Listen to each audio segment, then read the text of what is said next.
We are doing just fine in Scottsdale, Arizona, but when we came up here with our family in the summer and explored where there's some gaps for partnership, a lot of people are very territorial. Who's coming in from the outside? What do they want? And it was the opposite. We want to partner. We want to make things happen.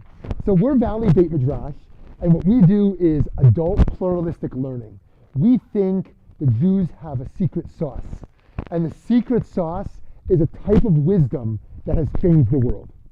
And we cannot lose that sauce. The sauce, nothing against Yom Kippur, nothing against gefilte fish, right? Nothing against the mikvah, all these great things.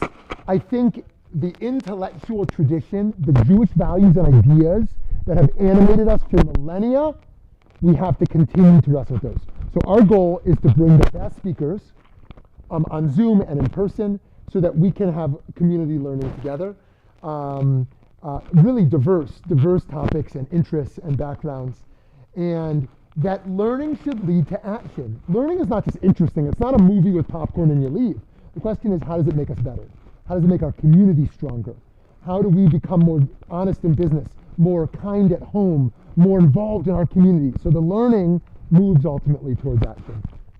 And so, by the way, what Rabbi Spector didn't mention with these two books that he highlighted, thank you for that, is that both of these are published by the great CCAR Press, the Reform Publishing institution. I've worked with many publishers, and nothing against them, but the other ones, but this has been a remarkable and the best one I've worked with. The professionalism, and this is a great thing within the Reform movement to be proud of. So there's so much more I can say. One of the things we do in our model, in addition to the learning, is young adult development, leadership development. So we have fellowships for teenagers and for 20s and 30s to really engage them and empower them as social entrepreneurs to build their visions and community. That would be one vision ultimately here with our VBM Utah partnership. And also the humanitarian side. That Elie Wiesel famously said, there's two ways to combat anti-Semitism. One way is directly, very important. But the other way is to continue to live our values in the community, right, when we feel under attack. Because if all we do is play defense and try to defend ourselves and stop living those core values, then what's happened to us, right? So we have to be on the front lines of ensuring that we are supporting the vulnerable, I believe. So you've heard enough from me. I'll be here after if you want to ask me any questions. I have a wonderful wife and 4 great kids, and I've lived in Arizona for 12 and a half years. My wife's from New York, I'm from Chicago, and but you didn't come to hear me. You came to hear our great speaker tonight, and not only, so when I said we're launching, I wanted to bring the best of the best. I mean, everybody who's coming is good, you know, but we wanted to start the best of the best because he is not only a great thinker, but a great educator as well, who will bring you in, and we hope you will come in and engage with him. Folks on the Zoom here, I'll be on the Zoom in the back there to try to see your questions as well. So welcome to all of y'all around the world as well, from wherever you're coming from. And it's a pleasure to introduce Rabbi David Kasher, who is the director of Hadar West, based in Los Angeles. He grew up bouncing back and forth between the Bay Area and Brooklyn, hippies and Hasidim, and he's been trying to synthesize these two worlds ever since. He received rabbinic ordination from the YCT Rabbinical School and a doctorate in legal studies from Berkeley Law. He has served as senior Jewish educator at Berkeley Hillel, director of education at Keva, and associate rabbi at Ikar in LA. He's the author of Parshanut, which I hope next time I come to town I'll bring some copies of that. 54 Journeys into the World of Torah Commentary, and he's the host of the Torah podcast, Best Book Ever, which of course is the Torah, Best Book Ever. So with that, his topic tonight is power and politics in the Hebrew Bible. Please join me in welcoming Rabbi David Kasher. This is where you're about to Oh, what do I do? that. Oh, yeah, how do I do this? Oh, here, just set this up. While we're setting up the round, out of the room, take 2 more copies, since we have more people than who registered educators here. Thanks for coming. But I do want to give a big thank you to Lee for all the work she does, and also Lisa Kaufman and Helen our shifts to be here, and So thank you, of course, not only to our board president, but also our adult education chair, Faye. And thank you all, and everybody else on this, all our office staff and everybody. Rabbi, please. All right, thank you so much for having me here. It's so nice to be here. Nice to be in Salt Lake City, and you obviously have like an incredibly robust congregation here. So I feel very happy to be here and very welcomed. And I'll, just echo the praise and admiration for the rabbis that are preceding me. I'm number 53 on the list, so we're all in good company. I am a rabbi, but I work for Hadar, as Shmuley just said, and I work for Hadar, and that's a yeshiva, a center of learning based in New York, though I'm their West Coast representative. But before that, I was for 5 years a congregational rabbi. I'd been mostly teaching, but I decided I really wanted to try that role, and so I was in the congregation for 5 years. And I remember while I was there, it was in LA, and I felt like, especially in LA, and my boss actually was, a part of this. There was a big debate among the congregational rabbis in the community, and I think in just sort of the larger Jewish world. And the debate was over politics in the pulpit. Should there be politics in the pulpit? And there were very strong and clear, strident voices on both sides. One, I won't name names, but I know I can think of the rabbis in my mind who were very vociferous about saying, no, there should be no politics in the pulpit. It is, first of all, too divisive. You lose half the congregation when you make a political point. But also, that's not what people come here for. They don't want to hear about the daily news when they come to synagogue. They want a respite from all of that. They're supposed to be, they're looking for some spiritual message, not a political message. And then on the other hand, and here I will name names because I worked for Rabbi Sharon Brous, and she was very clearly on one side of that debate, and her position was, and I think very convincing, the Torah itself is a political document. What do you mean? Like, our story, the Exodus, is a story of revolution against a tyrannical dictator. I mean, what could be a more political beginning to our tradition than that? And so, of course, we speak politics from the pulpit because we're speaking Torah from the pulpit, and the Torah has politics. To which the other side would respond, okay, yes, fine, agreed, the Torah has political themes and images and even laws in it, but you don't know how to apply all of those laws to our contemporary situation. What makes you the expert that you can say, oh, this is how we should think of the Torah's mandate in light of the current political landscape? To which the other side would then respond, well, someone's got to be a voice of moral authority. Who's going to speak out for justice in a corrupt world, if not religious leaders? So back and forth and back and forth. And I mostly just tried to avoid, I was, a junior rabbi, and so I mostly tried to avoid taking sides, although, I worked for someone, so I took her side. But tonight I want to take a little bit of a middle position, and to say that, which is to say that indeed the Torah, and really not just the Torah, but the Hebrew Bible. I called the talk tonight Power and Politics in the Hebrew Bible because I'm thinking of the whole Hebrew Bible, the Tanakh, and especially what we call Nevi'im Rishonim, the first books of the prophets, the narrative sections of the prophets, is indeed a political document. It's not just a political document, but it is the discussion of the political life of Israel, the establishment of a new state and society, and the leaders that would govern that state, and the laws that would govern it, and the rise of the kings of Israel, and then eventually the falls of the kings of Israel.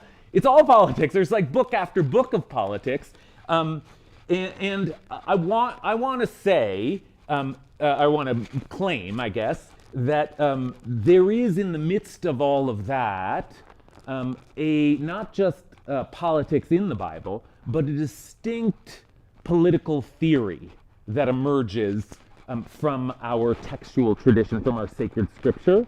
And it's a theory of power, and I would be nervous about applying it directly to any given specific political situation. That's just maybe above my pay grade, but I do think that the theory is there and presented to us to think about in a general way how we ought to regard political power, okay? And that's the theory that I want to try to tease out and present and then discuss with you tonight. And it is a theory of power, and it centers especially around a particular office of power, and that is the power of the king and of the kingship, okay? So that's what we're going to look at, is the theory of the king in the Torah and then in the Hebrew Bible in later books. The only trouble is that theory that I've just claimed that I can present you with is actually very difficult to ascertain, because right from the start it is sort of cloaked in ambiguity. Like, the Torah seems to be telling us something, but from the very start, and I will say even from the very first word that we're going to look at tonight, there is a lack of clarity.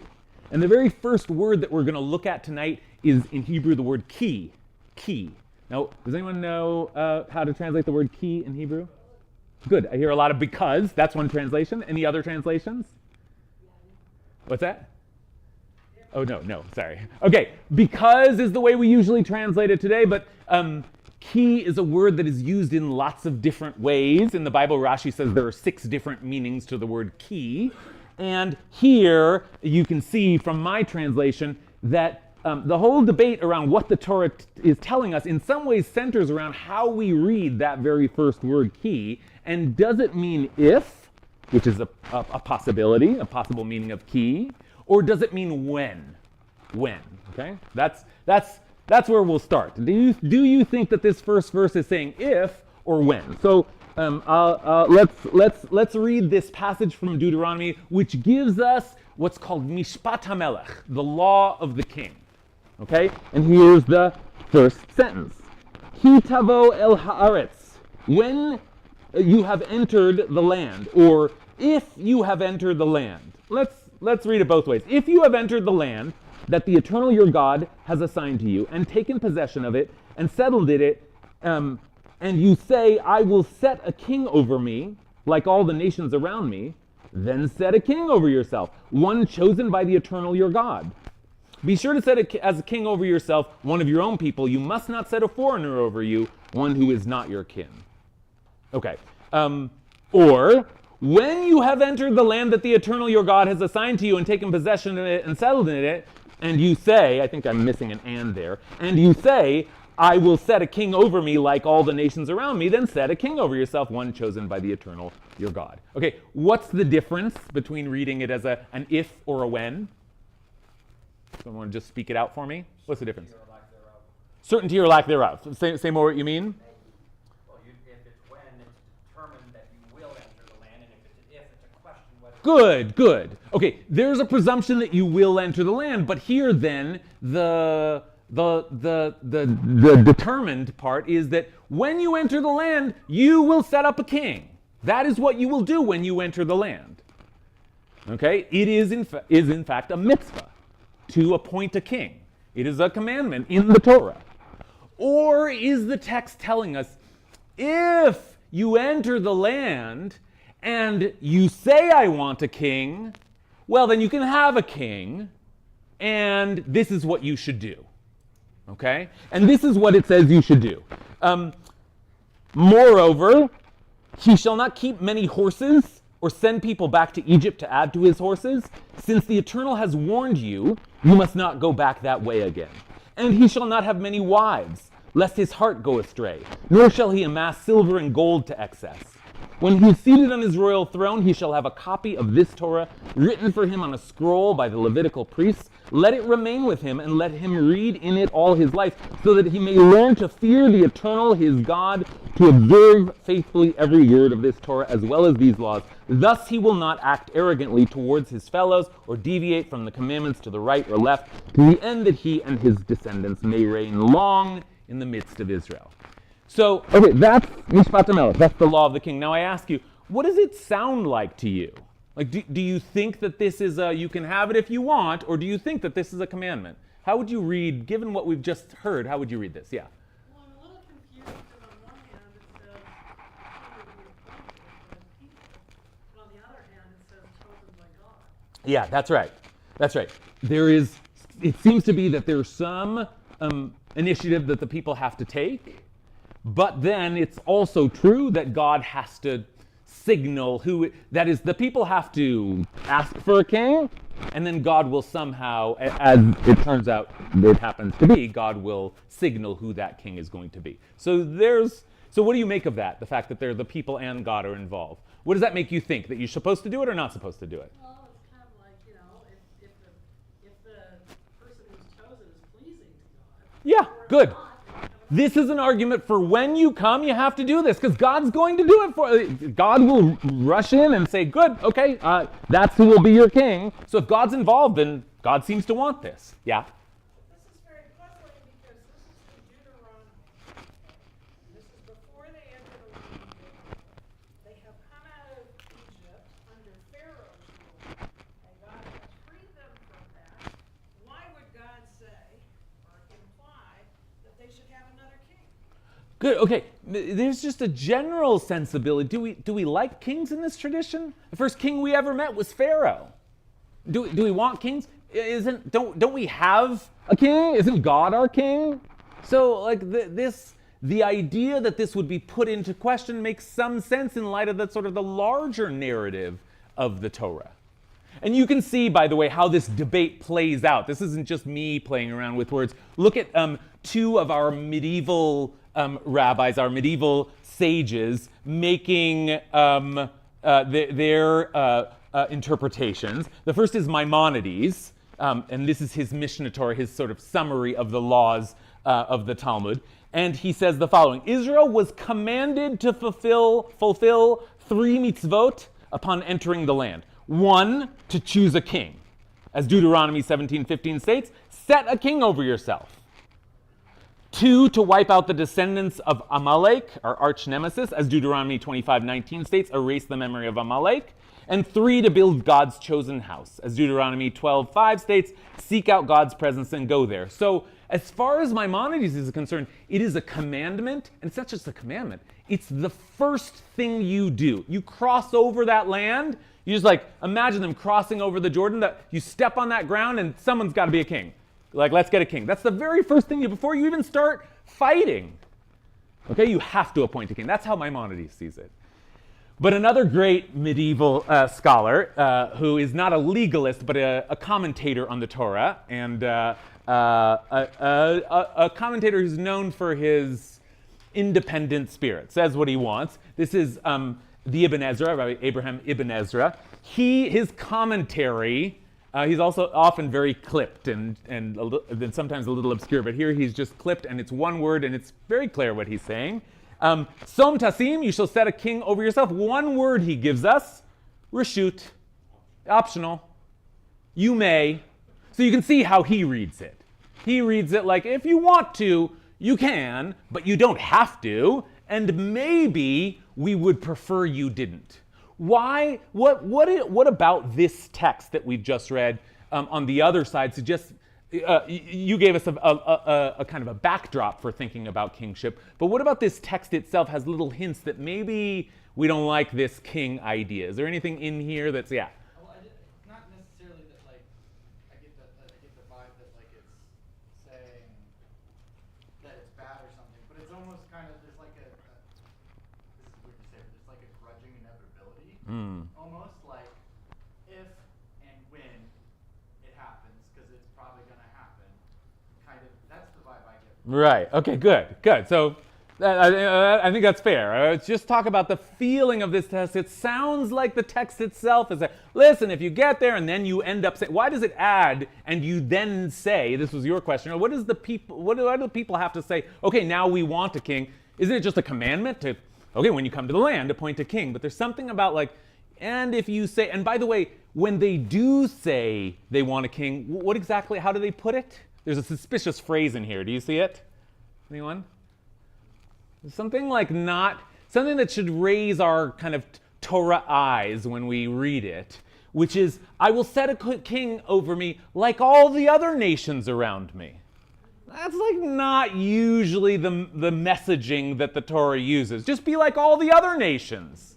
Right? That's the message of this tradition. You go and set up a nation, just be like all the other countries. It actually has some echo in like modern Israel, but in the Bible it's like, no, separate from all other nations.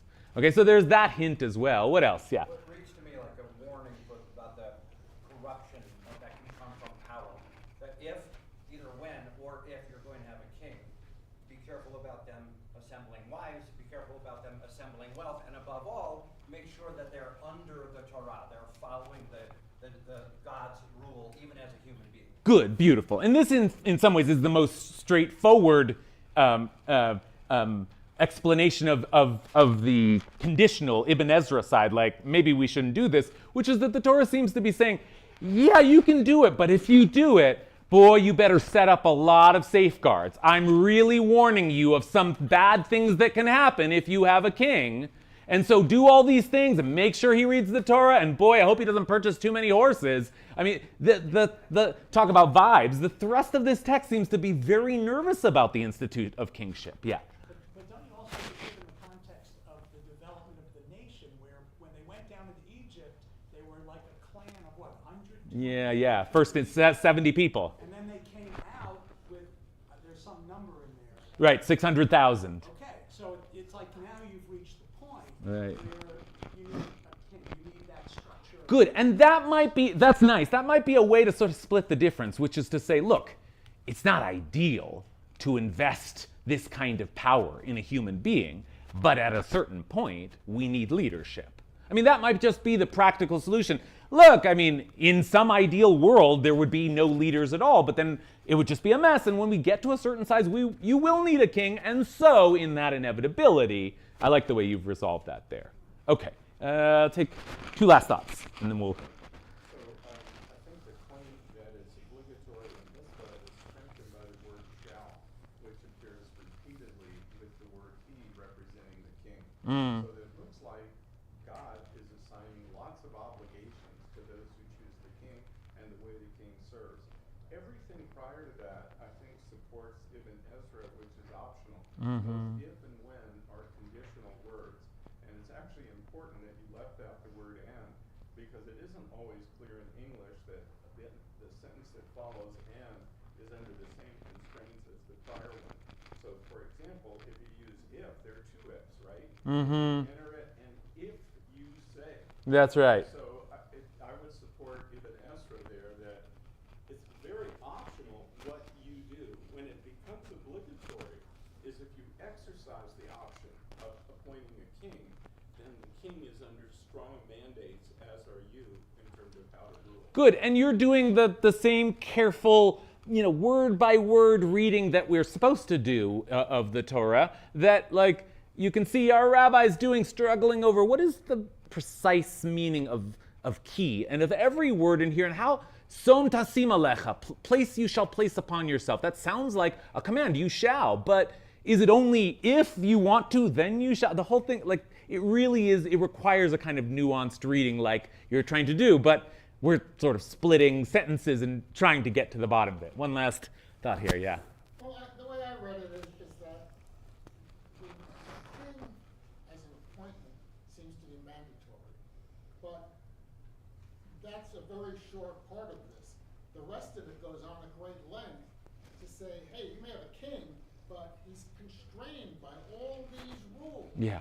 Almost to the point that I'm thinking this is a requirement to have almost a ceremonial king. Yeah. Someone who is not absolute in his rulership. Good. Someone who is, I wouldn't say democratic, but certainly not authoritarian. Good. Someone who is ultimately responsible to God and the people, not someone who's an authoritarian who is unbound by any rule. Okay, good. That's very nice, which is to say, look, the concern here is obvious. You named it before. We are worried about investing this much power in a human being.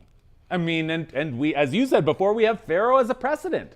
They turn themselves into gods. They think like they they get drunk on power and they begin enriching themselves. They begin using it for their own purposes and not for the good of the people. The worry is obvious. What is the solution? How do we address this worry? With laws. With laws, with the Torah, with a constitution right at his side, as he, in other words, as John Adams put it, a government of laws and not men.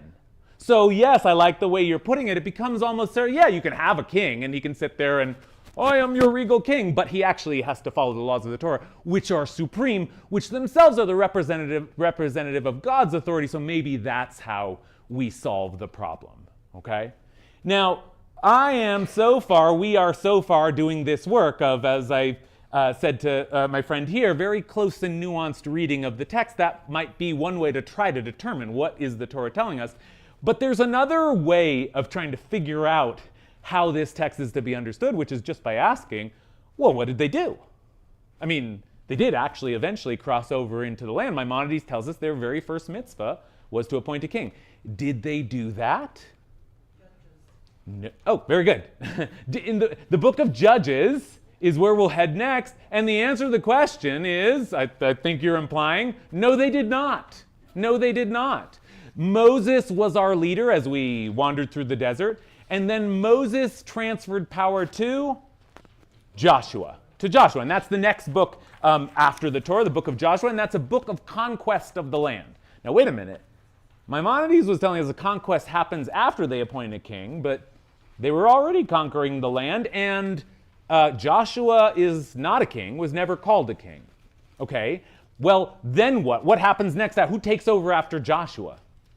Well, it's not so clear at all, and that's where we come to the book of Judges. We come to the book of Judges, which is the account of a roughly 400-year period after the book of Joshua covers about 40 years. The book of Judges covers about 400 years of centuries of life in this new land without a king.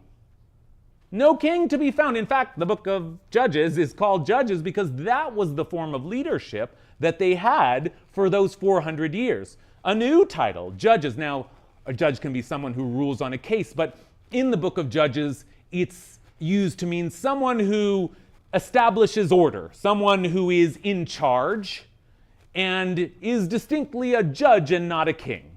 Okay? So let's go take a look at the book of Judges. On the next page. It's a very good book. I really recommend it to you for pure literary value. It is one of the most, the wildest, most sort of rollicking storytelling that the Bible has to offer. But it is also a complete and total horror show. I mean, it is just a chapter after chapter descent into chaos and anarchy. And the book ends in, I won't spoil it for you, but in gruesome acts of violence and idolatry, and eventually a civil war that nearly leads to the extinction of one of the tribes. So they didn't have a king. They didn't have a king for hundreds of years. I guess they didn't want a king. And maybe that's a way to look back at the laws of the Torah, which is you can do it if you want, but they didn't want to. And yet, the book of Judges, this period of chaos, is framed, and in fact, its last, I will spoil it in a way because I'm going to give you the last line of the book of Judges. It was not a plot point, but it is a strong messaging point. The last line of the book of Judges, and it's a line that repeats itself in the last chapters of Judges 4 times. So I've given you all the instances, but it's the fourth here on the page, which is the very last line after truly the most horrifying scenes that our Bible has to offer. The last line in the book of Judges is, B'yamim hahem ein melech b'Yisrael, ish hayashar be'einav yaseh. In those days, there was no king in Israel, and everybody did what was right in their eyes. Everyone did as they pleased. Everyone did what was right in their eyes.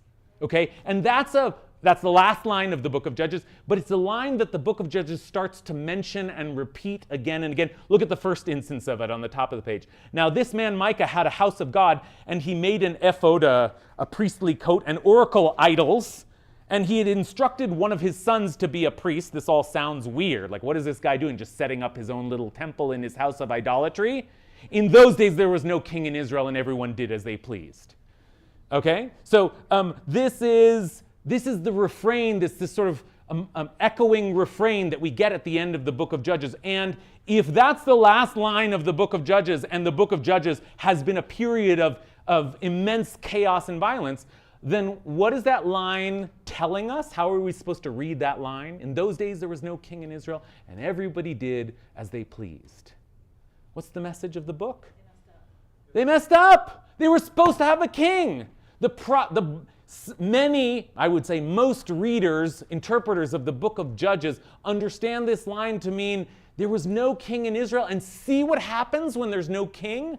You see what kind, you think, oh, we don't need leadership, we'll just govern ourselves. But you see the kind of depravity, the kind of catastrophe that we descend into when we don't have strong leadership.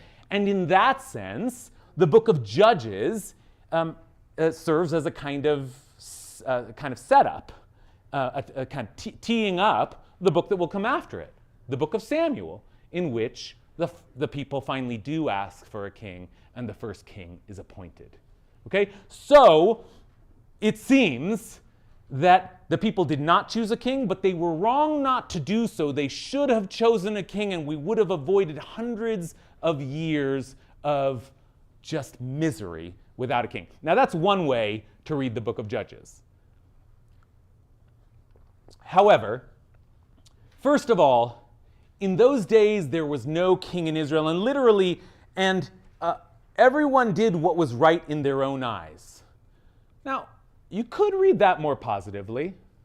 Like, in those days there was no king and everybody tried their best. That's the way it was. Not necessarily a condemnation, although I just want to offer that. Like, it's a little bit vague, but here's what's not vague. There are some messages in the middle of the book of Judges from some of the judges themselves that they don't want a king. Okay, it isn't just that we are looking at the last line and how it frames the events of the book, but there actually is some very strong messaging in the book that maybe that was an ethos in those days, that there should be no king. And I think the strongest articulation comes from one of the better judges, though he has problems of his own, Gideon, or Gidon. Okay, and Gidon is, a mighty warrior, as most of the judges were, and at the end of his life, he, descends into some of his own, frivolous kind of behavior. But he is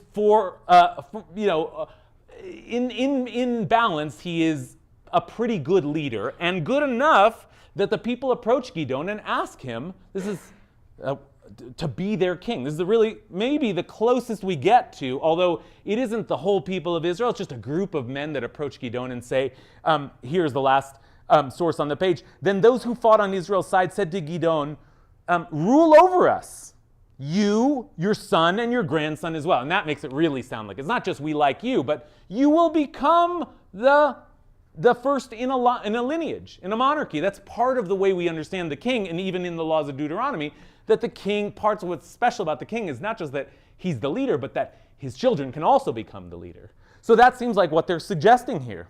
But Gidon, but for you have saved us from the Midianites. But Gidon replied, Lo yimshol ani bachem, v'lo yimshol b'ni bachem, Hashem yimshol bachem. I will not rule over you, nor will my son rule over you. Only God shall rule over you. That's it's all clear, almost like a bumper sticker version of the political theory that I've been suggesting from the outset, which is no kings. Like the rallies. No kings but God. We have a king. It's not no kings, it's no other kings. Only God is our king. And there you have it. There's a very strong message there that Gidon seems to be articulating. We could just stop there. Maybe that's it. Maybe that's the theory. But is it Gidon's voice that we're supposed to listen to in the book of Judges, or is it that last line that tells us, after everything you just saw, the reason for all of that craziness was that there was no king in Israel, and everybody was just doing whatever they wanted, and that's where we are led to. Okay? So, that does set us up for the book of Samuel. And the book of Samuel is called the book of Samuel, even though it's mostly about the first kings of Israel, because Samuel is the last of the judges. Samuel was one of the shoftim, the judges, but so he is a continuation from the previous book, but he is the judge that is ruling when the people finally come and very explicitly ask for a king. Okay, so let's take a look at that scene and let's see how Samuel reacts, because I think you'll see that Samuel is very much in the judge-like tradition that has been set by Gidon. Okay, Samuel, just to spoil a little bit, doesn't like the idea. Okay, so let's take a look at what Samuel says. All the elders of Israel assembled and came to Samuel at Ramah, and they said to him, "You have grown old, and your sons have not followed in your ways." That was part of the problem, is that Samuel's sons seemed to be corrupt and enriching themselves anyway, so, if you can't trust a judge, you might as well have a king. There seems to be something in there. But then they say, "Therefore set a king over us, simu lanu melech, to judge us like all the other nations, l'shoftenu kachol hagoyim," to judge us, to do the same thing that the judges have been doing, but like all the other nations. We don't want just some judge figure to rule over us. We want a king, like all the other nations. And again, I read that line as a little bit of an ominous phrasing, we'll just be like all the other nations. Okay, but they have asked now. Finally, we have a commandment in the Torah that says if you ask, you get one. So they've asked, do they get one? But it was very bad in Samuel's eyes. Ve'yirah hadavar b'nei Shmuel. It was very bad that they said, give a king to judge us. So Samuel prayed to the Eternal. Samuel didn't like the idea, and so he turned to God and said, what should I do? Should I give him a king? And listen to what God says.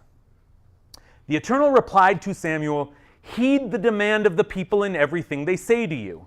Okay, maybe that sounds expected, right? God had this law in the Torah. They've activated it. "For it is not you that they have rejected. It is me that they have rejected as their king. Like everything else they have done ever since I brought them out of Egypt to this day, forsaking me and worshiping other gods, so they are doing to you. Heed their demand, but warn them solemnly and tell them about the law of the king who will rule over them." Okay, so at this point, we were wondering about God's involvement, God's divine sanction of the kingship. But at this point, Samuel doesn't like it, but doesn't seem like God is happy either. It is me that they have rejected as their king. Doesn't seem like God wanted it. Now we have some evidence that maybe it was conditional all along. If you want to, you can have a king, but I really don't want you to, because hey, it's me, God, I'm your king. I'm the one that you should be looking to. But God is fed up. It's been 400 years and they don't pay any attention to me. Yeah, they don't have a king, a human king, but they don't listen to me either. They've rejected me. And you know what? I said they can have a king if they want. So just go tell them now, Mishpat HaMelech, the law of the king. Now, at this moment in the story, God is hurt and angry. Samuel is hurt and angry. But the next directive is, okay, tell them the law. Now, what do you think Samuel will tell them next? What is Samuel supposed to say next? Not look down at your page. Tell me. What is Samuel supposed to say next? No king. No. He's supposed to give them the law of the king. What is he supposed to tell them? Follow the Torah. What are you not supposed to do if you're a king? No to have too many wives, not to have too many gold, not too many horses from Israel, and keep a Torah by you all of the days of your life so that there's a text there. It's in a prior book. It's Mishpat HaMelech, the law of the king. That's the exact phrase here, Mishpat HaMelech. So you would expect that what Samuel would say next is, let me quote to you Deuteronomy 17. But that is not what Samuel does. Okay? So I don't know what to make of this, but Samuel says something very different. Samuel reported all of the words of the Eternal to the people who were asking him for a king. In other words, he told them God is hurt and angry and feels rejected. But he said, this will be the law of the king. Same language, Mishpat HaMelech. This will be the law of the king who will rule over you. He will take your sons and appoint them as his charioteers and horsemen. They will serve as outrunners for his chariots. He will appoint them as his chiefs of thousands and of 50s, and they will have to plow his field, reap his harvest, and make his weapons and the equipment for his chariots. He will take your daughters as perfumers, cooks, and bakers, and, I don't know what else they expect the king will do with those daughters. He will seize your choice fields, vineyards, and olive groves and give them to his courtiers. He will take 1/10 part of your grain and vintage and give it to his eunuchs and courtiers. He will take your male and female slaves, your choice young men and your donkeys, and put them to work for him. He will take 1/10 part of your flocks, and you will become his slaves. You will become his slaves. The day will come when you will cry out because of the king whom you yourselves have chosen, and the Eternal will not answer you on that day. You will become his slaves. Now, what about the horses or the wives? I didn't mention anything like that. What is Samuel's message? What is Samuel's law of the king, which I don't know where he's getting it from. Is he just making it up? But what's his message to the people? The king will abuse you. The king will enslave you. You will become the servants, the slaves of the king. And who does that sound like? Well, what story does this remind us of? Of Pharaoh. Of Pharaoh. You want a king? You know what happens when there's a king. We had one back in Egypt. This is what you want? Fine, you can have a king. But if you do, he doesn't mention of the laws that he was supposed to law. Instead, he just says, you are going to become the slaves of the king. Okay, maybe he thought he would frighten them off, but they say, the people would not listen to Samuel's warning. No, they said, last page here, we must have a king over us so that we may be like all the other nations. Let our king judge us and go out to our head and fight our battles. When Samuel heard all the people said, he reported to the Eternal, and the Eternal said to Samuel, heed their demands and appoint a king for them. Samuel then said to the men of Israel, all of you go home. Sad day for Samuel, sad day for God. But the people are excited. They're going to have a king, like all the other nations. Okay. Now, Samuel then waits for a message from God, and God does get involved and tells him, okay, you should appoint Saul, Shaul, as the first king. So Saul, is the first king of Israel. How does that go? Very badly. Saul lasts just a couple of years, and then God is furious with Saul, who doesn't follow God's commandments, and Saul is removed from the kingship. Okay? Then comes the second king in Israel, greatest king we've ever had. Our favorite king. Who's our number one favorite king? King David, such a great king. Those were the best years. That was our glory days. He was the greatest king that we have ever had. It is true that he sent another man out to battle to be killed so that he could take his wife who he'd already slept with because he saw her bathing on the roof. Like, David is not exactly a perfect king. There are problems with David's rule, but you know what? That was the best we ever had. That was as good as it gets. Now, who's the second best king we ever had? Shlomo. Good. That's the right answer. Okay, Shlomo, the second best, the wisest king that we've ever, wisest person in the world. Okay, so not bad. First king was a fail. Second king had some problems, but we love King David. Okay, here's the third king, just the third king of Israel, Solomon, the wisest man that ever lived. Let's take a look and Solomon, by the way, not just smart, built the temple. David didn't build the temple. It was David's idea, but Solomon built the temple of God. Okay, that's pretty good. So Solomon should be our second favorite king. So here is the story of the second best king ever in Israel. Okay? Solomon assembled chariots and horses. He's building the temple. He had 1,400 chariots and 12,000 horses, which he stationed in the chariot towns and with the king in Jerusalem. The king made silver as plentiful in Jerusalem as stones, and cedars as plentiful in sycamores as sycamores in the Shephelah. Solomon's horses were procured from Egypt at a fixed price. Bam, bam, bam, bam. Like there should be red alert going off or like, okay, he has horses. He got them from Egypt. Like it seems like such a random detail, but it was the one of few things that the Torah said not to do, which is to go back to Egypt to get more horses for the king. But he did it. He went back to Egypt and he got them at a fixed price. A king, what are you going to do? It's a good deal. The king's dealers would buy them for a fixed price. A chariot imported from Egypt cost 600 shekels of silver, and a horse 150. These in turn were exported to them by all the kings of the Hittites and the kings of the Arameans. Okay, well that's not good. I mean, he's already violated one of the very few basic laws of the kingship. Now, what do you think is coming next? Disaster. Any predictions for what Solomon's about to do next? That's right. Wives. Solomon loved many foreign women in addition to Pharaoh's daughter. Pharaoh's daughter? Okay, but yeah, loved many women in addition to Pharaoh's daughter, Moabite, Ammonite, Edomite, Phoenician, and Hittite women. From the nations which the Eternal had said to the Israelites, none of you shall join them, and none of them shall join you, lest they turn your heart away to follow their gods. Such Solomon clung to and loved. He had 700 royal wives and 300 concubines. Remember, the king wasn't supposed to have too many wives? I think this counts. 1,000 counts as too many. Yeah, right. I should have set up that joke, but thank you. This is why your rabbi's on the list. Okay. And he had 300 concubines, and his wives turned his heart away. In his old age, his wives turned Solomon's heart away after other gods, and he was not as wholeheartedly devoted to the Eternal, his God, as his father David had been. Solomon followed, this is King Solomon, who we have like pictures up in our sukkah. King Solomon, yay, King Solomon, wisest king of Israel. Solomon followed Ashtoreth, the goddess of the Phoenicians, and Milcom, the abomination of the Ammonites. Solomon did what was wicked to the Eternal and did not remain loyal to the Eternal like his father David.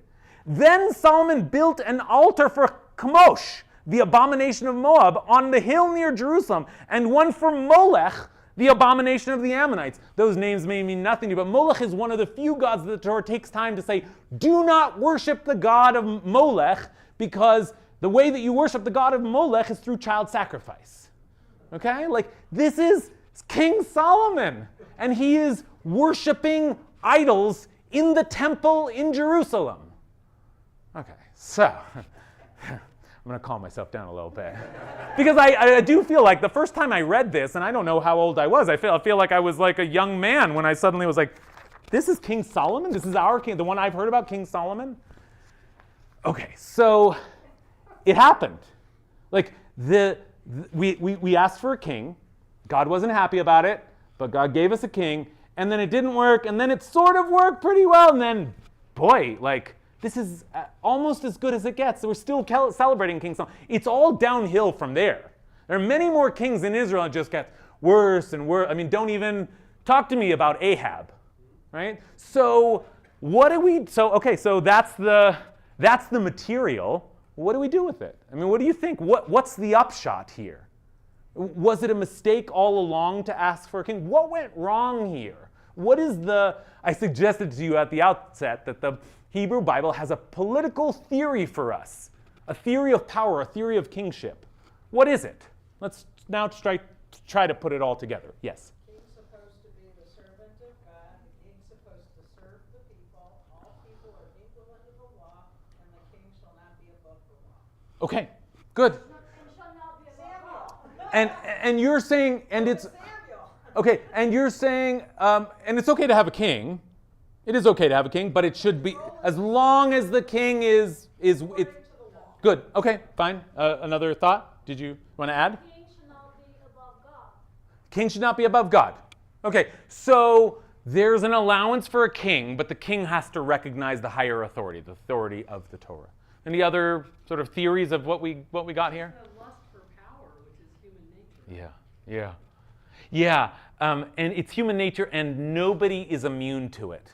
Nobody is immune to it. Not even the smartest man on earth. And in fact, as the Talmud recounts it, it's precisely because he was the smartest man on earth that he failed. Because the Talmud goes, King Solomon looked at the laws of the king and said, oh, I get it, right. You're not supposed to have horses and wives because they will, they're worried that a lesser man would have his heart turned away. But I get it. I understand the danger here. So I can do these things and not have my heart turned away. And he was wrong. He thought he was, and it's, right, what's the word you just said? Ego. Ego. Look, let's turn back to the first text that we looked at. Thus he will not act arrogantly. Leviti rum levavo. He shouldn't raise his heart up above his brothers to deviate from the commandments. Inevitably, when you're put in a position of power, it's not just that you have power, it's that you begin to think that you deserve it, that you are above the law, that you're different, that you're better, that you're like a little, not like all these other humans, but like a kind of like a little god yourself. And that's when things start to go awry. Okay, other theories, yeah. So one historical context, the story of Gidon really mirrors that of our first president, George Washington. Plenty of people came forward asking him to be a king. And his response was in a lot of ways very similar. Yeah, that's interesting. Yeah, I mean, like, you might think of the president, the office of the president, as we have it, especially in this country where we really have a, we had a country formed in a kind of departure from the monarchy. So the president is like the shofet, the judge. That's another way we might think of translating the book of Judges, the book of presidents. Presidents and not kings. Presidents are okay, but kings, kings have the ability to transfer power to their children. Kings have an unlimited amount of authority, and so there's something leadership is not a problem, but a certain kind of leadership is too close to superhuman. Yeah. Other thoughts? Yeah. I would like to take the story of Solomon though up a level, more to a societal perspective. Solomon represented in his rule, and that is, as he built the temple, what he did is he traded with all the other countries, or all the other lands, I should say, in the region in order to build the temple. And Israel became one of the wealthiest lands or nations during that period of time. Once they became very wealthy, corruption potentially sets in, as identified by the concubines, the wives, the chariots, etc. And now the question is, how do you shift your leadership to manage that kind of change? Yeah. And not all rulers can do that. Yeah. And so now the question becomes, how can the nation change Yeah. and go a better course once that wealth and prosperity is developed? Yeah. Yeah. So there's a lot of jumping around in Solomon with a lot of these individual stories, but when we put it in the whole context, it's really a shift in terms of a poor nation that became a wealthy nation. Right. How do you deal with prosperity? Right.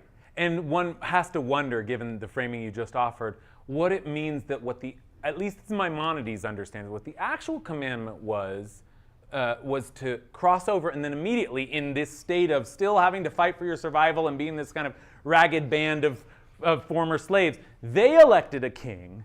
What if they elected a king? Then maybe that would have been a different kind of king. That may have been like, I'm thinking of like Lord of the Rings or something, like the king who leads them to like freedom. But this is a king who emerges at a time of where power's already been established. He's the son of a great king. He's like born into power. And so there's something about, as you're suggesting, there's something about that, a king arising under that circumstance that is even more perilous because it has all of the power and wealth at his disposal. Yeah. Any last theories of the king you want to put on the table? Yeah. The failure to learn from history, which is a big issue for us today, how we're repeating a lot of the same old cycles here in the United States. And look at the Jews of that time, not learning from history that what had happened with Pharaoh, and they allowed it to just, replay again. Yeah. Well, okay, good. This failure to learn from the past. We talk about it as you are saying, failure to learn from the lessons of history. Like they already experienced a tyrannical king. They should have known better. But I wanna offer another kind of possibility of something that they failed to do, which is to say that Samuel, in that scene where he's asked for a king, he didn't want a king, and maybe God didn't want a king either. Maybe the message of the Hebrew Bible is no kings but God. There should be no king. We can have leaders, But don't elevate them too high because the only true supreme leader is God. Full stop. Okay? That might be one way to make sense of the material we've just looked for. Or you might say, well, as some of us have said, it is okay to have a king as long as that king acknowledges God. David was the greatest king we ever had because, as the text makes clear, David was wholly devoted. He may have screwed up in some ways, but he was devoted to God. And Solomon, in the end, was not devoted to God, and that was the problem. But I think one other possibility, and it I think parallels your learning from history point here, is that when they asked for a king, God was insulted, hurt, upset. But what did God say? Tell them mishpat hamelech, tell them the laws of the king. And Samuel, at least as far as we know, never did that. Samuel never gave them the safeguards. Samuel wanted to terrify them, to scare them. Samuel gave them an alarmist, a kind of hysterical message like, you can't do that, you have no idea, you'll all become slaves to the king. But I think it's possible to say that maybe, first of all, that maybe Samuel's message was a little over the top, like, oh, you just want the power yourself, and come on, it's not going to be like that. You've amped this up so high that we just don't believe you. But more importantly, Samuel never told them the actual laws. He never gave them the Constitution. And maybe that was the problem. Maybe the idea is, yeah, this is not ideal. You know, I wish they had just had me, God, as their king. But they want a king. Well, we've got a very clear blueprint for how that works. And Samuel, so angry and so wanting to instill fear in the people, he didn't follow God's instruction. He didn't do what God said and didn't give them the law of the king. Instead, he just made up his own law of the king. He called it the law of the king, but it was just his kind of fear-based message that you shouldn't do this, you shouldn't do this. And that's not what he was supposed to give them. He was supposed to give them Torah.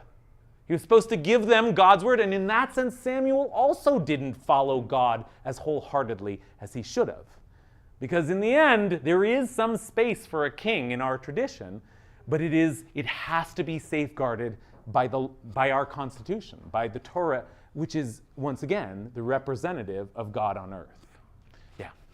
Was Deuteronomy 17 written down and part of, did it exist?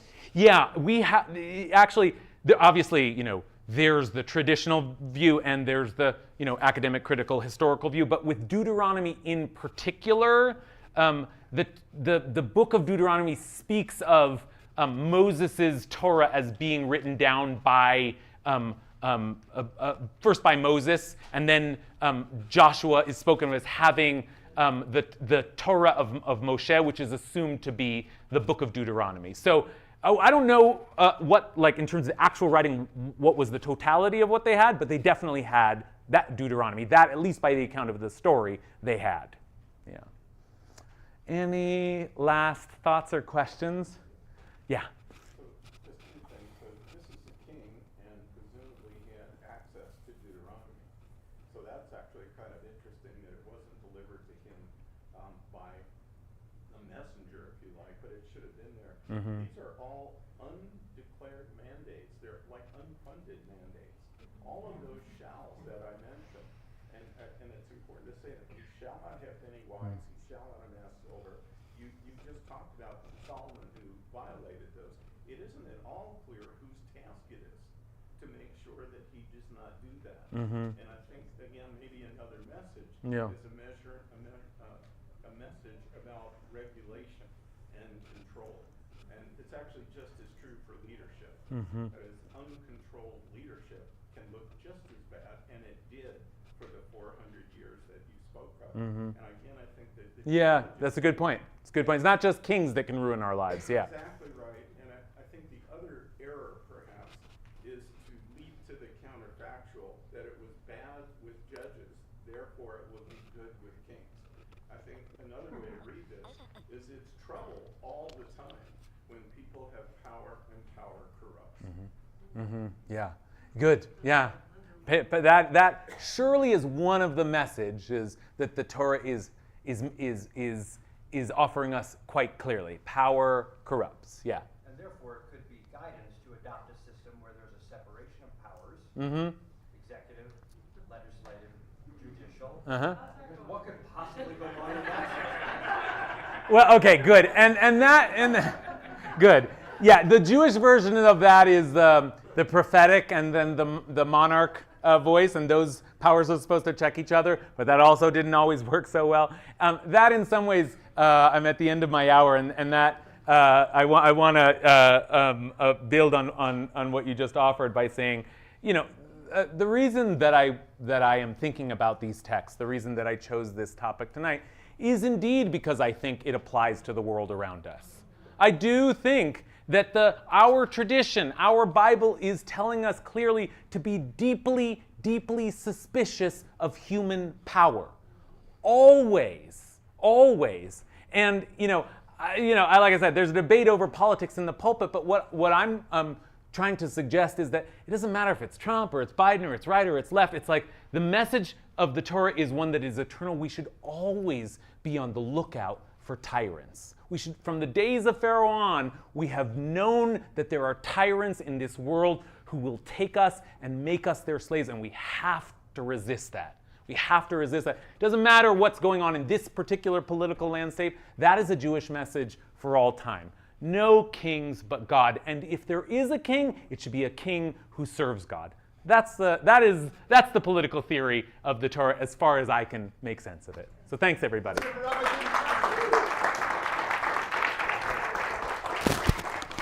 This was fantastic. What I could say is I've already been impressed with him for 20 years. But I'm really impressed with y'all and your engagement and your questions. And so thank you. And I'm just so excited for this partnership here in the community to continue to learn with you all and bring in great speakers. I'm in the back, so if you have ideas of other great speakers you want to bring in together, then we should talk. And thank you again, Rabbi Spector. Yeah, thank you so much. He's going to offer some final words here. Sure. Can you see why I was so excited about this? I mean, wow.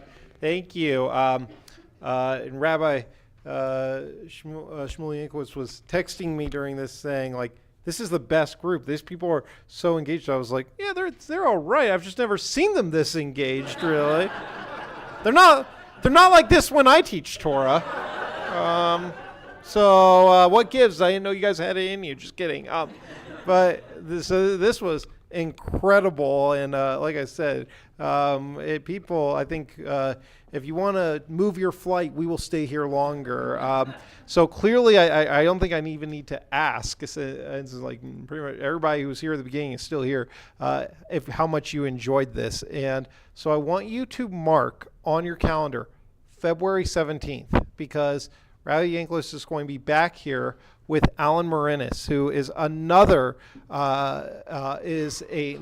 Jewish leader. I don't think a rabbi, but he is a Jewish teacher and leader who, again, I have admired and studied very much. He is the leader of the Musar movement here in the United States, and the Musar Institute. In case you don't know what that is, look it up, and actually if you get as the CCAR presses Musar Torah commentary, you will find I wrote a chapter in that. So Musar is a teachings on Jewish ethics and values and how we find balance in those. And he has written books like Everyday Holiness and things like this. One of the biggest names in Jewish values and learning in the entire country. He's going to be here with Rabbi Yanklowitz again on February 17th. And again, every rabbi and synagogue in this country is going to be envious of us that we get this.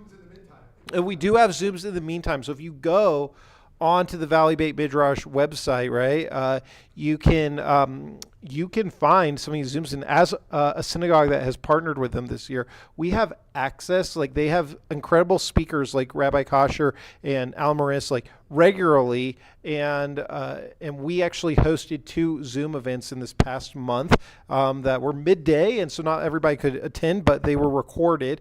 And with a lot of the top speakers in our country and Jewish thinkers in our country, these are recorded. And as a synagogue partner of Valley Beit Midrash, we get access to those as well. Was Rabbi booked on one of your people on that? So they had her Monday night talking about her new book, Heart of a Stranger. As I was telling Rabbi Yanklowitz, yeah, a lot of people say that she is among the most inspiring rabbis in the world. I call her just another female Korean rabbi, my American rabbi. No, she is unbelievable. Yeah, exactly. She is unbelievable, and her book, Heart of Stranger, an unlikely rabbi's story of faith, identity, and belonging, it just became like #1 Jewish book in the country. So you can watch that interview, and again, more learning sessions through the Valley Bait Midrash. Thank you again, everybody, for being here. I will see you all February 17th.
My big fear when because we probably